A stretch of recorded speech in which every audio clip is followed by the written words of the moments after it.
अगर मैं कहूं कि संजना या अमृता यहाँ आए तो कौन आएगा? दोनों है।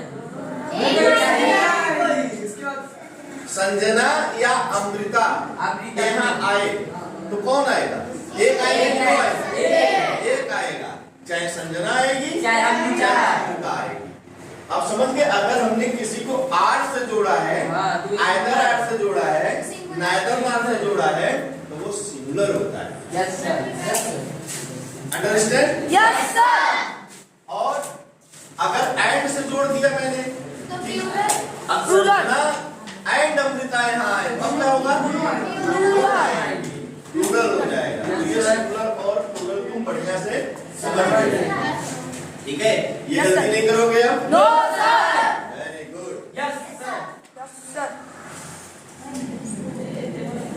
अभी हमको फिर वाज वर्ड का यूज करके इंट्रोगेटिव वाला पढ़ाना था ना? Yes sir. इंट्रोगेटिव में मैंने आपको क्या बताया था? पहला क्वेश्चन वाला,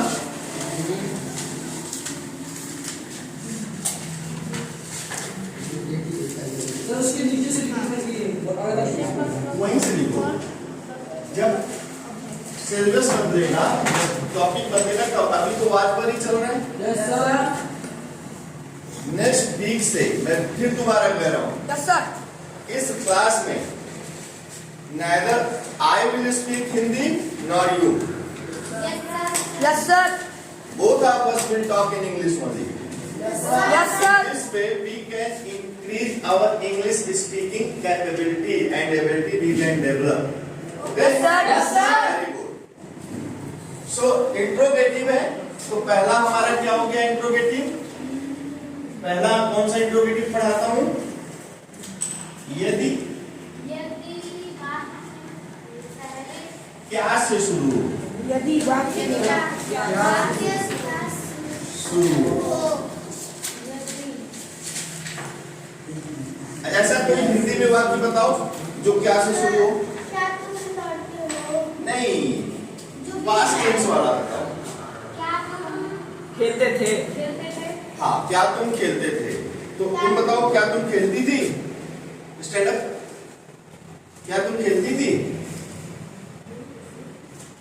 यस या नो में कुछ बोलो, जवाब दो। क्या तुम खेलती थी? यस। तुम बोलो कुछ। Yes sir. मतलब फिर मैं दोबारा आपको बता रहा हूं कि अगर वाक्य क्या से शुरू होगा तो उसका आंसर किसमें कंप्लीट हो जाएगा? यस या नो में कंप्लीट हो जाता है। जैसे चलो तुम आना जाओ, खड़ी हो जाओ। क्या तुम चोर हो? Complete. Yes sir. Complete. Yes sir. क्या तुम संजना हो? Yes sir. कंप्लीट। अगर क्या से शुरू हुआ तो उसका आंसर यस या नो में कंप्लीट हो जाता है। और एक दूसरा बात होता है जब क्या बीच में होता है, वो बाद में बताएंगे। तो अभी क्या हुआ? अगर क्या से शुरू होता है तो इंग्लिश कहां से शुरू होगी? Helping word. हेल्पिंग वर्ड से शुरू होगी। क्वेश्चन वर्ड से शुरू नहीं होगी। नहीं होगी, हेल्पिंग वर्ड से शुरू होगी। तो दीपक के लिए क्लैप करो।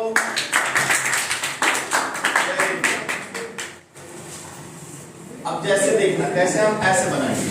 हेल्पिंग वर्ड सबसे पहले लिख देंगे, फिर सब्जेक्ट लिखेंगे, फिर ऑब्जेक्ट ऑब्जेक्ट लिखेंगे, क्वेश्चन मार्क लगा देंगे।